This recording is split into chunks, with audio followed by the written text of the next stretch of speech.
नमस्कार दोस्तों, top trending study channel पर आपका स्वागत है। यदि आप चैनल पर नए हैं तो चैनल को सब्सक्राइब करें और बेल आइकन को दबाना ना भूलें।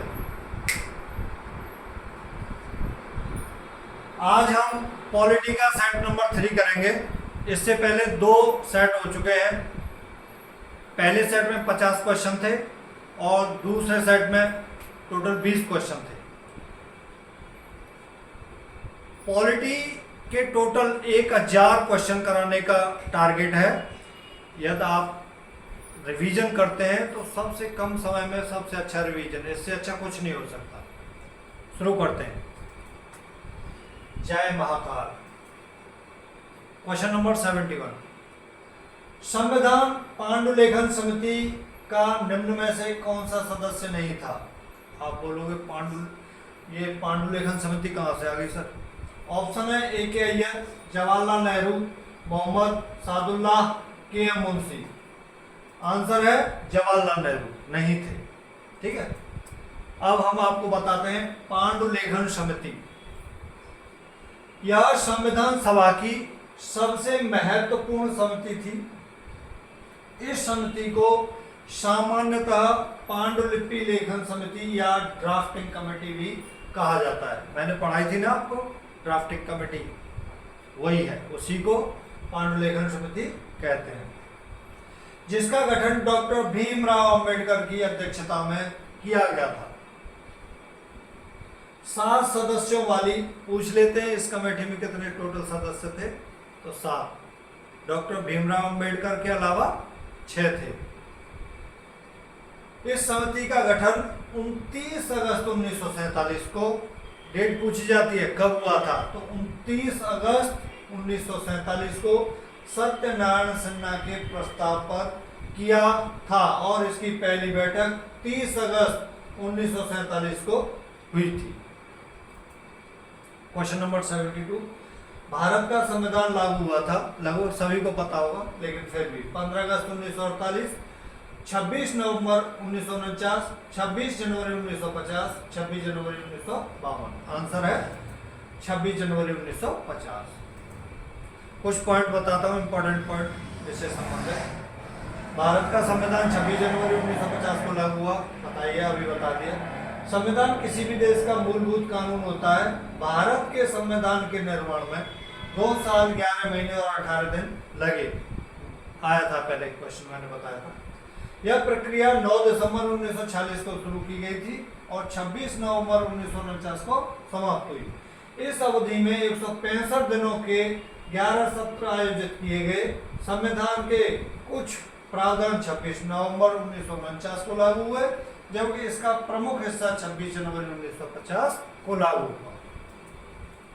क्वेश्चन नंबर 73, संविधान को 26 जनवरी के दिन लागू करने का निर्णय इसलिए किया गया क्योंकि यह एक शुभ दिन था। 1942 में भारत छोड़ो आंदोलन प्रारंभ किया गया था।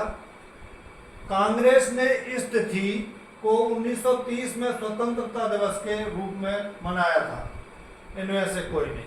आंसर क्या है? कांग्रेस ने इस तिथि को 1930 में स्वतंत्रता दिवस के रूप में मनाया था। भारतीय संविधान सभा में महिला सदस्यों की कुल संख्या कितनी थी? तो टोटल कितनी? 15 थी। ठीक है, 15 थी। शुरुआत में इसकी कुल सदस्यता 389 रखी गई। विभाजन के बाद भारत की संविधान सभा में 299, मतलब जिस समय संविधान बनना स्टार्ट हुआ था, जब भारत और पाकिस्तान दोनों साथ साथ थे, तो 389 थे टोटल। जब बंटवारा हो गया तो कितने रह गए? 299 प्रतिनिधि थे। इनमें प्रांतों के 229 सदस्य और देशी रियासतों के 70 सदस्य शामिल थे। कुल 15 महिला सदस्य थे। कैबिनेट मिशन योजना के सुझावों के अनुसार सदस्यता योजना लगभग थी। सीटों के विभाजन का आधार मोटे तौर पर 1:10 लाख के अनुपात में जनसंख्या थी, मतलब 10 लाख के ऊपर एक सदस्य चुना गया था। संविधान सभा में जो 15 महिलाएं थी उनके नाम हैं: दुर्गाबाई देशमुख, राजकुमारी अमृत कौर, हंसा मेहता, बेगम एजाज रसूल, अम्मू स्वामीनाथन, सुचेता कृपलानी जो झंडा उसकी समिति की अध्यक्ष थी, ठीक है। दक्षिणायनी वेलायुधान, रेणुका राय, पूर्णिमा बनर्जी, एनी मस्कलिन, कमला चौधरी, लीला राय, मालती चौधरी, सरोजनी नायडू और विजयलक्ष्मी पांडे। भारतीय संविधान के किस भाग को उसकी आत्मा की व्याख्या प्रदान की गई? राज्य के नीति निर्देशक तत्व, बी संविधान के सभी अनुच्छेद, मौलिक अधिकार, प्रस्तावना।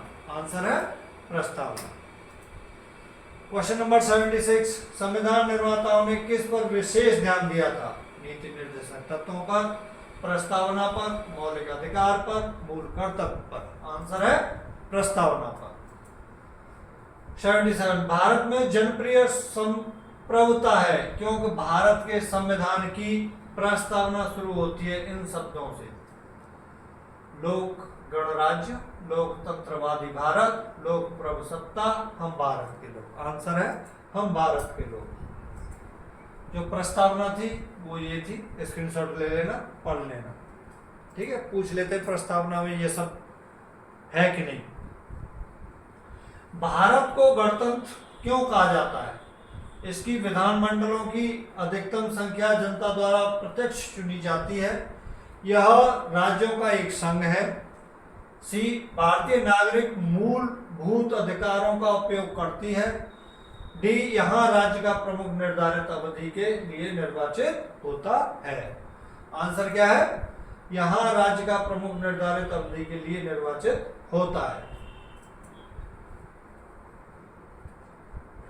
गणराज्य बताता हूं इसका पूरा मतलब, जो पिछले वो जो क्वेश्चन था उसका पूरा विश्लेषण है। गणराज्य मतलब संस्कृत से गण मतलब जनता, राज्य रियासत या देश। एक ऐसा देश होता है जहां के शासन तंत्र में सैद्धांतिक रूप से देश का सर्वोच्च पद पर आम जनता में से कोई भी व्यक्ति पदासीन हो सकता है। इस तरह के शासन तंत्र को गणतंत्र शासन कहते हैं, गणतंत्र शासन कहा जाता है, ठीक है। भारत है एक धर्मनिरपेक्ष राष्ट्र, हिंदू राष्ट्र, हिंदू मुस्लिम राष्ट्र, इनमें से कोई नहीं। आंसर है धर्मनिरपेक्ष राष्ट्र। क्वेश्चन नंबर 80, धर्मनिरपेक्षता का अर्थ है राज्य सरकार सभी धर्म के खिलाफ, राज्य सरकार द्वारा एक धर्म को स्वीकार, राज्य सरकार द्वारा किसी धर्म को स्वीकार नहीं करना, इनमें से कोई नहीं। आंसर है राज्य सरकार द्वारा किसी धर्म को स्वीकार नहीं करना। भारत एक धर्मनिरपेक्ष राज्य है। इसका मतलब है कि भारतीय राज्य, ऑप्शन ए, किसी निश्चित धर्म का समर्थन नहीं करता है, धर्म विरोधी नागरिकों का समर्थन करता है, ऑप्शन सी, अल्पसंख्यक समुदाय के धर्म का समर्थन करता है, ऑप्शन डी, बहुसंख्यक समुदाय के धर्म का समर्थन करता है। आंसर है किसी निश्चित धर्म का समर्थन नहीं करता है। नेक्स्ट क्वेश्चन नंबर 82, निम्न में से वे दो शब्द, इंपॉर्टेंट क्वेश्चन है, कौन से हैं जिनका समावेश 42वें संविधान संशोधन की उद्देशिका में किया गया था? धर्मनिरपेक्ष गणतंत्र, धर्मनिरपेक्ष लोकतांत्रिक, समाजवादी धर्मनिरपेक्ष और प्रभुत्व संपन्न और लोकतांत्रिक। आंसर क्या है? समाजवादी और धर्मनिरपेक्ष। 42वां संविधान संशोधन कहां से आ गया सर बीच में, वो बताता हूं आपको। 42वां संविधान संशोधन अधिनियम, इसे इंदिरा गांधी की अध्यक्षता में, इसके सभी पॉइंट इंपॉर्टेंट है, हर पॉइंट। इसे इंदिरा गांधी की अध्यक्षता में भारतीय राष्ट्रीय कांग्रेस द्वारा अधिनियमित किया गया था। प्रस्तावना में समाजवादी, धर्मनिरपेक्ष और अखंडता शब्द जोड़े गए। 42वें संशोधन अधिनियम को लघु संविधान के नाम से भी जाना जाता है। 42वें संशोधन अधिनियम के बाद नागरिकों हेतु 10 मौलिक कर्तव्य जोड़े गए। इसने राष्ट्रपति को मंत्रिमंडल की सलाह के लिए बाध्य भी कर दिया। भारतीय संविधान में मौलिक अधिकारों के अनुच्छेद 21A में कुछ और एक्स्ट्रा पॉइंट वो है पॉइंट, इनको भी याद रखना है। 21A में 6 से 14 वर्ष की आयु के सभी लोगों के लिए शिक्षा का अधिकार शामिल किया गया। पूछ लेते हैं शिक्षा का अधिकार कौन से अनुच्छेद में है, तो 21A में, ठीक है, 6 से 14 वर्ष के आयु के बच्चों के लिए। इसे 86 में पूछेंगे कौन से संविधान संशोधन में ये अमेंडमेंट किया गया। इसे 86 में संशोधन अधिनियम 2002 के माध्यम से संविधान में शामिल किया गया था। यह मौलिक अधिकार के रूप में 6 से 14 वर्ष की आयु के सभी बच्चों को मुफ्त और अनिवार्य शिक्षा प्रदान करता है। आरटीआई या सूचना का अधिकार, ये भी आता है। आरटीआई या सूचना का अधिकार अधिनियम एक मौलिक अधिकार है और भारतीय संविधान के अनुच्छेद 19(1)(a) का एक भाग है। सूचना के अधिकार ने सूचना की स्वतंत्रता अधिनियम 2002 सन पूछ लेंगे। सूचना का अधिकार अधिनियम कब, तो 2002 में कब लागू हुआ था, है ना, 2002 की जगह ले ली।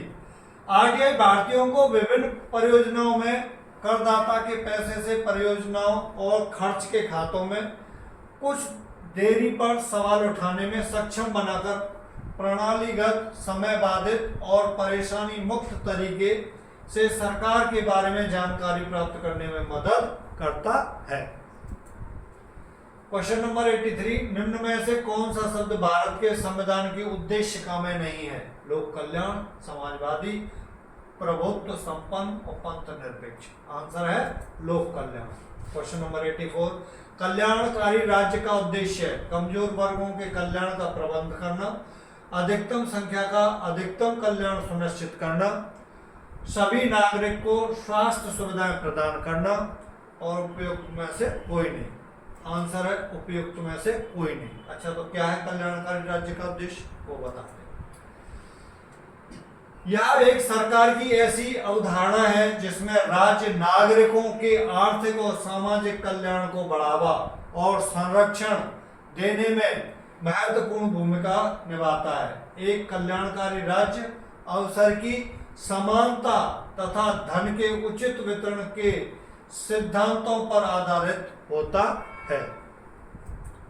क्वेश्चन 85, संविधान की प्रस्तावना में प्रयुक्त शब्द सेक्युलर का अर्थ है सभी धर्मों की अस्वीकृति, सभी नागरिकों को धर्म एवं उपासना की स्वतंत्रता, बहुदेववाद और एकेश्वरवाद। आंसर है सभी नागरिकों को धर्म एवं उपासना की स्वतंत्रता। क्वेश्चन नंबर 86 है, भारतीय संविधान की प्रस्तावना में लिखित हम भारत के लोग से क्या अर्थ निकलता है? संविधान का निर्माण भारत की जनता द्वारा हुआ है। भारतीय गणराज्य की प्रभुसत्ता जनता में निहित है। भारत का संविधान भारत की जनता की सहमति पर आधारित है। संविधान निर्माता भारत की जनता का प्रतिनिधित्व करते हैं। तो आंसर क्या है? संविधान का निर्माण भारत की जनता द्वारा हुआ है। क्वेश्चन नंबर 87, समाजवाद का अर्थ है सामाजिक स्पर्धा, सामाजिक नियंत्रण, सामाजिक न्याय, राष्ट्रीयकरण। आंसर है सामाजिक न्याय। क्वेश्चन नंबर 88, भारतीय संविधान में समवर्ती सूची किसके संविधान से ली गई है? Germany, Australia, USA, Canada. Answer है ऑस्ट्रेलिया। क्वेश्चन नंबर 89, भारतीय संविधान की आत्मा किसे कहा जाता है? मूलाधिकार, प्रस्तावना, नीति निर्देशक तत्व, उपयुक्त सभी। आंसर है प्रस्तावना। भारतीय संविधान की प्रस्तावना पर किस क्रांति का प्रभाव नहीं झलकता है? चीन की क्रांति, फ्रांसीसी क्रांति, बोल्शेविक क्रांति और अमेरिकी क्रांति। तो आंसर है चीनी क्रांति। Thank you for watching this video. अगली वीडियो के साथ कल मिलेंगे। नमस्कार।